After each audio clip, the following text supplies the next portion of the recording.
dia tonga soa ato amin'ny fandaharana Jeanne Forêt Santé aty Canada indray ianao.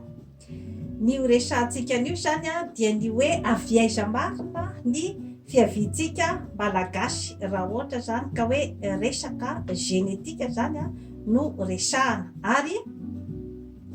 inona no mety ho fiantraikan'izay a fiavian'ny malagasy izay zany eo amin'ny resaka fiandrianam-pirenena. Izay a no fakafakaintsika eto. Ny malagasy zany a rehefa natao ny fikarohana dia misy raha maromaro zany a no mitambatra ao amintsika malagasy. Ka ny mpikaroka zany a dia nahita fa eo amin'ny 17 isan-jaton'ny ranon'ny malagasy zany a raha ohatra ka atao ny tompatompana dia avy amin'ny rà mainty hoditra, izany hoe avy amin'ny rà afrikanina izany. Ny 17 isan-jato izany a no raha nataony eo amin'ny ankapobeny zany a dia rà aziatika, izany hoe avy any Indonezia zany. Raha ny hoe tombatompana zany amin'ny hoe amin'ny ankapobeny izay fikarohana izay, kanefa misy maro dia maro ihany koa nefany no mety ho eo amin'ny plasiny ataontsika hoe rà aziatika na ny rà avy any Indonezia, dia mety misy ihany koa zany a ny fitambaran'ny olona avy any Inde ohatra, mikarana zany. Eo ihany koa ny fitambarana amin'ny rà avy any Chine, ny sinoa. Eo ihany koa ny fitambaran'ny rà avy any Eropa, dia reny ataontsika hoe vazaha reny zany, ny fotsy hoditra. Eo ihany koa ny rà izay avy any amin'ny arabo ohatra. Ka izany zavatra rehetra izany zany a no mitambatra ka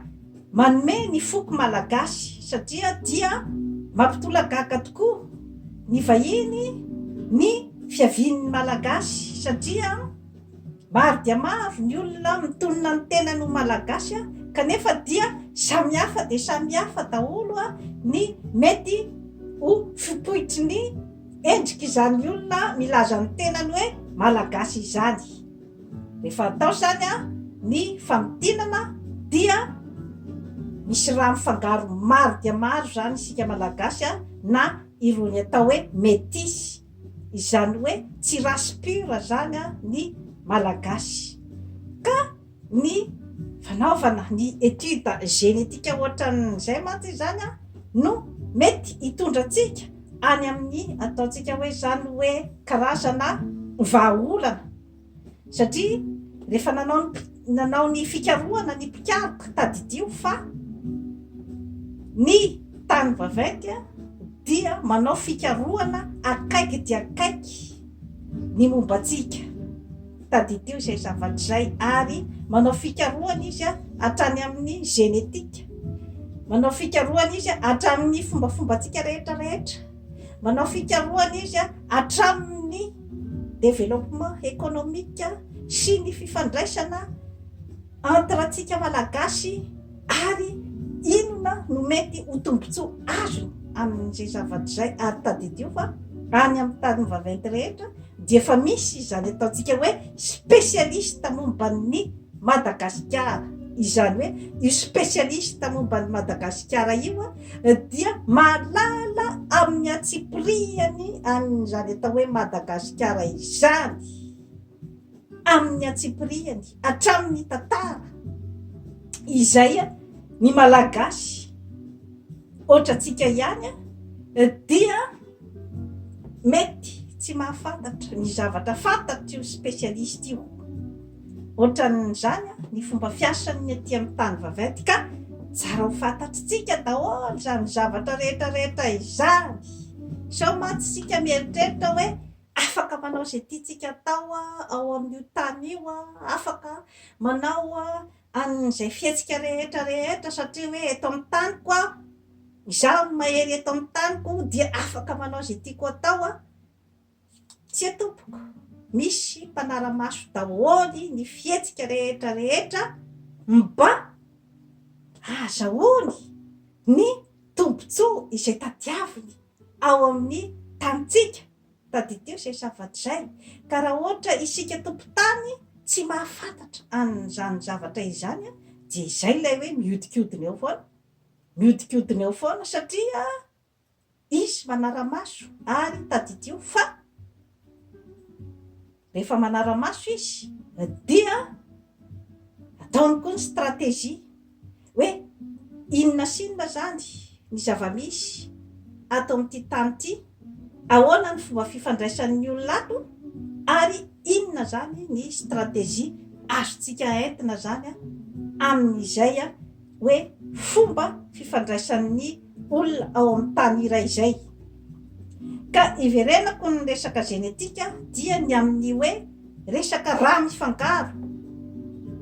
resaka métissage izany ny malagasy. Ka rehefa atao zany ny fandinihana momba ny atao hoe métissage dia mazava ho azy fa raha maro no mikoriana ao aminy. Ka izay hoe fisainana fototra izay zany dia somary mitsingevaeva ihany satria hoe mieritreritra foana hoe avy aiza ny olona anankiray, tsy mety tena mitombotombona zany amin'ny identité anankiray fa ilay raha ao aminy zany no mitarika azy hanana an'izay hoe karazana fakana identité tsy fakana identité eroa izay. Kanefa dia ny tsara ho fantatritsika dia ny hoe raha vao miala an'ity Madagasikara tika isika dia malagasy, izay no identitétsika. Ary raha ohatra ka miteny hoe malagasy na anana fiodirana mazavazava ianao na anana fiodirana somary maintimainty dia tadidio fa eo anatrehan'ny vahiny mpanjanaka sy ny vahiny izay ataontsika hoe zany hoe race caucasien, izany hoe ireo tena ataontsika hoe vazaha fotsy hoditra zany dia izay fiodiran'izay dia aminy dia tadidio fa mainty daholo ny azy rehefa tsy race caucasien. Mila ho fantatritsika daholo zany ny zavatra rehetrarehetra izany satria mba anomanana ny toe-tsaintsika zany ny amin'ny hoe ahoana ny fomba hirosona, ahoana ny fomba andehanana amin'izany atao hoe fampivoarana izany satria tsy maintsy misy rehefa natao koa ny étude scientifique ny comportement ny olombelona zany, ny fombafomba ny olombelona dia izay mitovy no afaka hiara-hientana andeha hitady satria ao anatin'ny atao hoe fitadiavana dia misy ny atao hoe fiarah-mientana ary misy ny atao hoe karazana tsy ambaratelo, misy ny atao hoe karazana fifankatiavana firaisan-kina vo zay vao afaka hiaraka hitady ny olombelona maromaro izay mitambatra anao gropy hitady. Étude scientifique daholo no mampiseho an'izay zavatra izay satria jereo ohatra zao ohatra ny sinoa mahay miray iny izy satria mitovy daholo ny identitéany, mahay miray iny izy andeha hitady vola. Ireny vazaha fotsy hoditra ireny dia mahay miray iny izy ao anatin'izay fepetra rehetra izay niteneniko teo zay satria mitovy daholo ny identitény. Jereo ny karana ka miainga amin'izay hoe karazana genetika izay zany ny mitondra antsika olombelona. Ka iverenako zany ny atsika malagasy hoe aiza zany a ny identitétsika malagasy satria eo zany a no miteraka savorovoro izay mahavelo fanambola velona ihany ny samy malagasy satria mbola ao foana ny fond de commerce ny vazaha izany hoe ny vazaha-mpanjanaka zany ao amin'izay fizarazaran'ny malagasy izay a mbola ao foana ny fond de commerce ary ny fanaovan'ny étude psychologique ny malagasy dia hitany fa mizarazara tsy mifankaty ny malagasy dia mbola ao ihany no ahafahany misikotra hatramin'izao ka izany zavatra rehetrarehetra izany dia hitenenako amintsika fotsiny a ny amin'ny hoe manana izy ny atao hoe olona mpikaroka ary izay foana no amberimberenako ny resaka toe-tsaina tia mikaroka eto amin'ny fandaharana zany forêt santé satria rehefa tsy manana an'izay a karazana toe-tsaina tia mikaroka izay a ny firenena iray a dia somary mivaralila ihany ary indrindrandrindra ny amin'ny hoe fikarohana ny resaka olombelona ny fombafomban'ny olombelona raha ohatra ka tsy manana an'izay karazana fikarohan'izay tsika hoe ahoana no atao mba hampitambatra ny malagasy ahafahana mahazo vokatra izany hoe hampitambatra ny malagasy ahatonga ny vahiny mpanjanaka tsy ho afaka intsony ampizarazaran'ny malagasy ahafahany misikotra sy manao tantely afa-drakotra ny zavatra ny arena eto Madagasikara izay zavatra izay zany a dia tokony mba misy fikarohana manokana satria ny amin'ny tany vaventy rehetrarehetra dia efa misy mpikaroka manokana ny amin'ny momban'ny zavatra toy izany ary io fikarohana io dia tokony andeha amin'ny lafiny maro dia maro satria miresakitsika ny resaka hoe fiandrianam-pirenena ahoana ny fomba atotosaniny izany hoe fiandrianam-pirenena izany raha ohatra ka ny vahoaka ao aminy izany a mbola tsy tonga saina ny vahoaka ao aminy mbola tsy afaka hiara-dalana amin'izay atao fitadiavan'izay ao anatin'izany daholy ny fitadiavan'ireny ataontsika hoe population juive reny maigny rahiny izy noho ny tantara izay nianjady taminy ka zany ny zavatra rehetrarehetra izany a dia hoentiko fotsiny a hitenenana amintsika hoe aiza ho aiza moa zany ilay fiandrianam-pirenena izay tadiavintsika apetraka mila ampidirina ao anatin'ny fikarohana daholy zany ny zavatra rehetrarehetra izany satria raha ohatra ka akinitsika fotsiny amin'ny fahazahoana ilzepasa zany a ohatra ny hoe fiandrianam-pirenena de hoe hipetraka amin'izay zany ny hoe fiandrianam-pirenena satria hoe azo ny ilzepasa rehefa avy eo ary zany rehefa azo indray zany ny ilzepasa de atao ahoana indray zany ny ilzepasa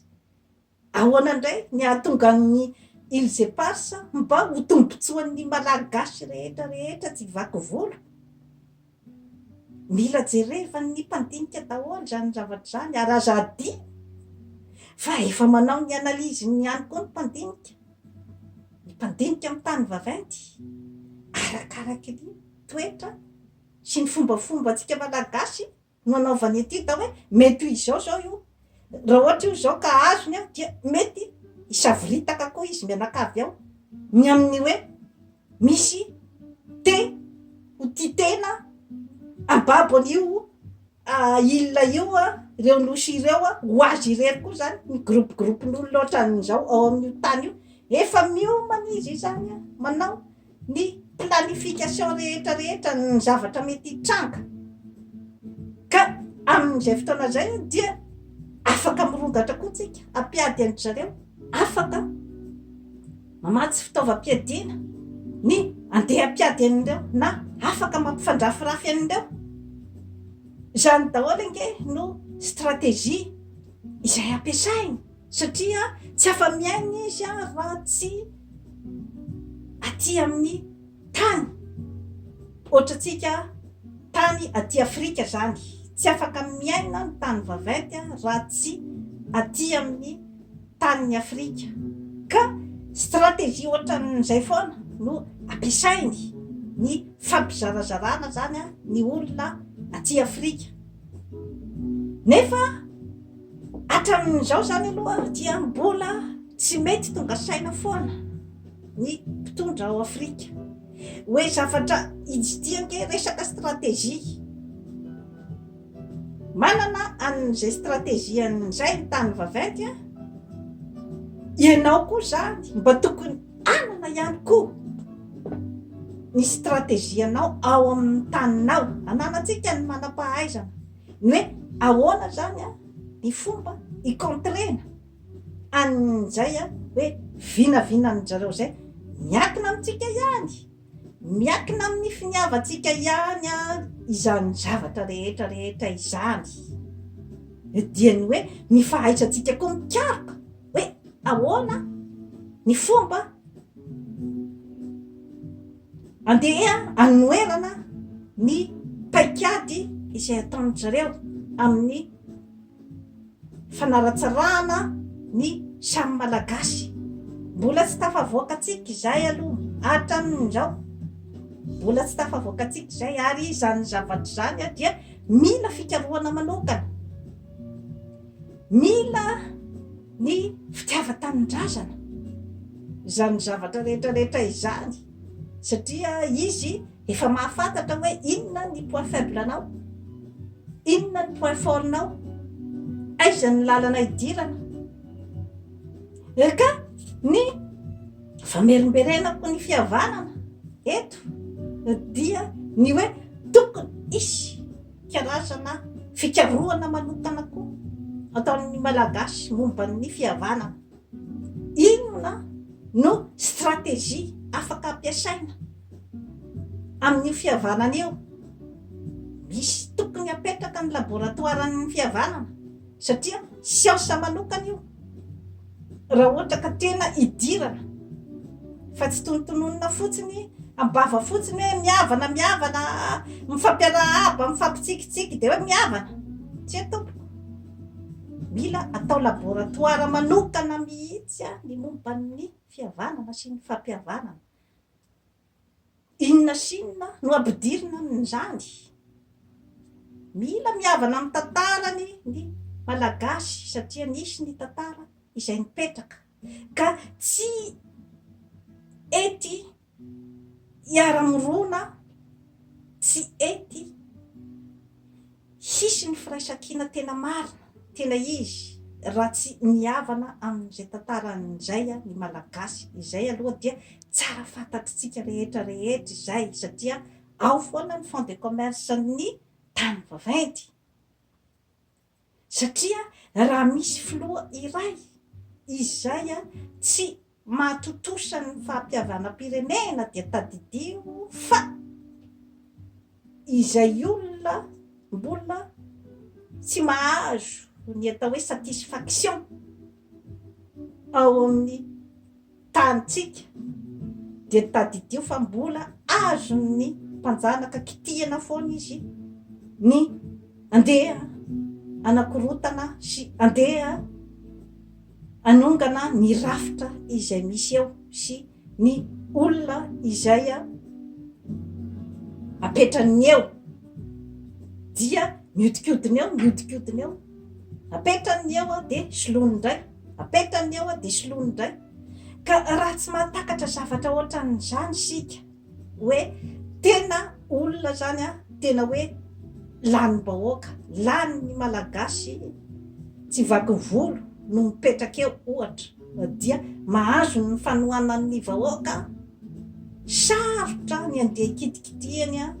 ny olona hafa andeha anala ny olona napetraky ny vahoaka teo iny. Nefa sarotra izay zavatra zay aloha, fa mila finiavana avy amintsika malagasy satria mbola maro dia maro ny zavatra manakatsakana atsika tsy ahatongavantsika amin'izay hoe karazana hoe rafitra ohatran'izay zany hoe tena olona misafidin'ny malagasy ary olona izay hoe hotohanan'ny malagasy ary olona izay raha ohatra ka mahita olana any amin'ny ireo mpanjanaka dia eo ny vahoaka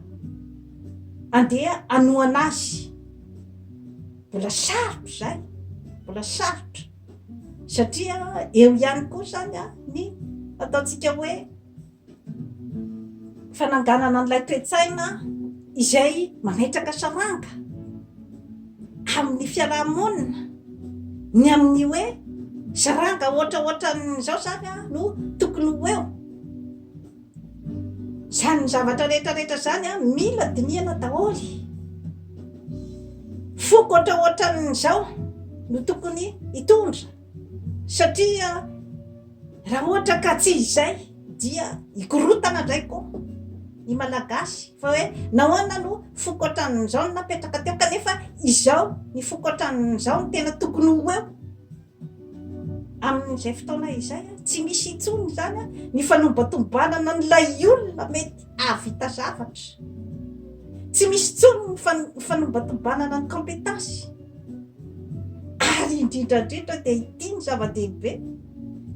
olona afaka hiady amin'ny tany vaventy. Zava-dehibe zay zavatra zay zava-dehibe zay zavatra zay ka raha tsy manangana mihitsy tsika rafitra manokana atsika malagasy izay mivolavolaitsika malagasy tsy akanavaka dia mipetraka io dia manaraka an'io daholy ny olona rehetrarehetra ny mpitondra izay tonga eo. Raha tsy mametraka koa isika karazan'olona izay ataontsika hoe vondron'olona tsy voavolavolan'ny tany vaventy fa tena vondron'olona teratany malagasy izay ireo no ataontsika hoe zany hoe mpisolo-saina ny mpitondra izay mipetraka eo. Misy izany eran-tany, misy izany iry Obama reny nipetraka tao amin'ny Maison Blanche fa tsy ny Obama ny serovoan'ny États-Unis tompoko. Ireny ry Bill Clinton reny tsy izy ny serovoan'ny États-Unis. Donald Trump olona hafa mihitsy izay tena hoe tsy azo ozongozonina, tsy azo vidiana amin'inona mihitsy no apetrany eo anome ny karazana torohevitra an'izay président de la république rehetra mipetraka eo ary olona tsy mijery afa-tsy ny tombotsoan'ny Amerikana. Raha tsy tonga amin'ny zavatra ohatran'izany sika malagasy hoe tena mpanoro-hevitra malagasy ary tsy mijery afa-tsy ny tombontsoan'ny malagasy izay no eo dia eo kiodikiodiny eo. Satria raha ohatra ka mbola olona mpanoro-hevitra anao any amin'ny tany vaventy, inona ny tombontsoany foana angeno tsy maintsy jerevany misy angadala izy anoro-hevitra anao fotsiny amin'ny hoe tombontsoa anao any fipetraky ny zavatra rehetrarehetra.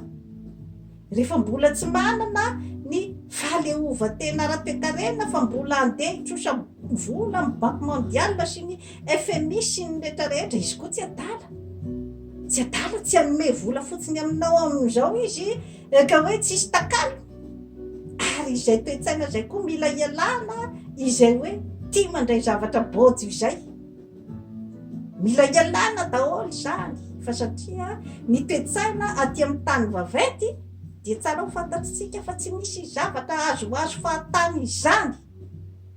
Misy takalony daholo ny zavatra rehetra izay omena tadidio zay. Na ireny hoe fanampiana humanitaire ireny, misy takalony ireny tadidio. Ka ny fahatsiahivako amintsika fotsiny dia ny hoe tsy maintsy miainga ao amintsika ihany ny famoronana ny système rehetrarehetra izay ahafahantsika manana ny atao hoe fahaleovan-tena tena izy satria raha ohatra ka mbola ny tany vaventy no andrasanao anome ny financement ny fampandrosoana ny tanyndrasanao mbola ny tany vaventy no andrasanao ametraka anao eo amin'ny campagne électorale dia eo miodikodina eo foana satria izy tsy adala tsy anome anao vola amina miliara akory izy mba ho tombotsoan'ny firenenao sy ny ho tombotsoan'ny fianakavianao misy takaliny daholo ny zavatra rehetrarehetra ka raha ohatra tsika ka tsy mahay mifo ny amin'ny hoe andao andeha anao ohatry ny olon-dehibe amin'izay fa tsy zazakely ho tantanana lava na zazakely angataka lava fa andao ikaroko sika manana manam-pahaizana betsaka tsika afaka anao an'izany zavatra rehetrarehetra zany fa finiavana fotsiny no ilaina ny amin'ny hoe ny arenatsika ato ihany no ahafahantsika mivelona rehefa apetraka ao ny fepetra rehetra momba ny arena tsy misy mahazo mivoaka ny volamena fa apetraka amin'ny banky malagasy dia mandehana io tsy misy problema mihitsy ka iandry ve isika malagasy ho ivaivain'ny tany vaventy vo zay vo ifo iverenako ny resaka genetika teo rehefa tao ane ny fikarohana dia ny ataontsika hoe race pure no manana an'izay hoe sentiment d'appartenance izay kokoa na hoe mitombotombona zany amin'ny hoe ato zany ny rasy misy ahy zany dia ireo no afaka anao zavatra izay misongadina kokoa ary andeha lavidavitra kokoa zany satria afaka hiaraka ato amin'ny hoe rasy izay mitambatambatra na ny métisse dia araky ny fikarohana dia somary misavoamboana ihany ny sain'ny métisse ary raha ohatra aloha hoe atao ny resaka hoe fanadiadiana amin'ny resaka comportement sy ny hoe aspect fizikan'ny olona izay manana raha mitambatra toy ny métisse zany dia mamoaka olombelona izay manana karazana atsaratarehy izay miavaka eto ambonin'ny tany izany io raha mitambatra io izany dia voaporofo daholo izany zavatra rehetrarehetra izany ka mety ampisamboavoana ihany koa an'ilay karazan'olona izay hoe fananany an'izay bika amanendrika izay manitositona kokoa angamba ka mahatonga azy isavoamboana tsy hitombona tsara amin'ny ataontsika hoe fisasarana amin'ny fahazahoan-javatra izany daholo satria ny tany vaventiny ny sasatra izy voazay vo nahavitany automobile mila fantatsika zany ny sasatra izy ny karoka izy vo nahavitany roplanina vo nahavitany ordinateur vo nahavita an'ireny building sy ny zavatra rehetra izay mampaniry atsika mampanofinofy atsika ireny ny sasatra izy ka tsy adala izy ve ny sasatra dia ianao hitango fotsiny ka amin'izay zavatra zay zany no mila jerefatsika lavidavitra aiza zany ny toerana mety isy atsika ary fotoanany zao fotoanany ny isafidiananao hoe aiza marina no andehananao andeha any amin'ny fiandrianam-pirenena ve inona sy inona daholo ny zavatra mila arafitra amin'izany fiandrianam-pirenena izany mila fototra matanjaka izany araky nefa ny tany saiko teo ny hoe inona no zavatra tokony ho fototra izay anorenana firenena anankiray ahafahan'ny firenena mifanaja sy mifampitondra araky ny tokony ho izy. Andeha amin'izay ve zay fiandrianam-pirenena izay anana ny ambom-pirenena sa andeha aty amin'ny olona izay ataontsika hoe métis misavoamboana toy ny créole izany. Tsy mamenatra ny tenen'izany ny La Réunion, ny Guadeloupe sy ny toeto reny nge départementa frantsay efa miaiky izy fa tsy vitany zany ny mitondra ny taniny dia ny safidy izy zany ho département frantsay satria arak'izay hoe rany mifangaro izay dia mety misy toetsaina misavoamboana koa ao aminy izay hoe tsy mety tena mitombona amin'ny hoe andeha nangana firenena dia aleo ny milavolefina hoe dia misafidy zahay ny ho ambany elatrareo frantsay ny ka anjaratsika fotoana zao misafidianana hoe aiza marina no andehanana satria rehefa hifidy an'le misavoamboana ato ianao dia colesere osisy ny réunionnais miaraka amin'ny frantsay fa rehefa mifidy kosa ianao ny fiandrianam-pirenena na ny indépendance amin'ny tokony ho izy dia tokony ahay anagana amin'izay hoe fototra matanjaka amin'izay hoe atao hoe firenena izay ary ny olona rehetrarehetra amin'io firenena io dia mitovy zo daholo ary mitovy daholo ny tombontsoa rehetrarehetra ny arena rehetrarehetra zay misy amin'io tany io dia mandeha amin'ny tany rehetrarehetra. Oariko amin'izany zavatra rehetrarehetra izany amin'izay hoe fiandrianam-pirenena mipetrapetraka tsara izay dia mety hiseho amin'ny endrika maro izay hoe fitondrana ny fiandrianam-pirenena izay hoe ahoana zany ny ametrahana régime inona zany no apetraka régime présidentiel ve sa régime ny tamin'ny fahampanjaka izany zavatra rehetrarehetra izany dia mila dinihana daholy ny atotosana an'izay mba azahoan'ny malagasy tsy vaky volo ny tombontsoa rehetra. Raha ohatra ka hidirako matsy ny resaka hoe tamin'ny fahampanjaka misy aloha tonga de efa mihivontoa raha vao iresahana an'izany misy ny mahamarina an'izay satria misy koa ny fifanandevozana sy ny fifanalikana ary ny fivarotana ny samy malagasy tamin'izany andro zany ka mila fafana daholo zany zavatra rehetrarehetra izany ao anatin'ny fampihavana-pirenena tokony mipetraka ny fialatsiny ny fifonana an'izay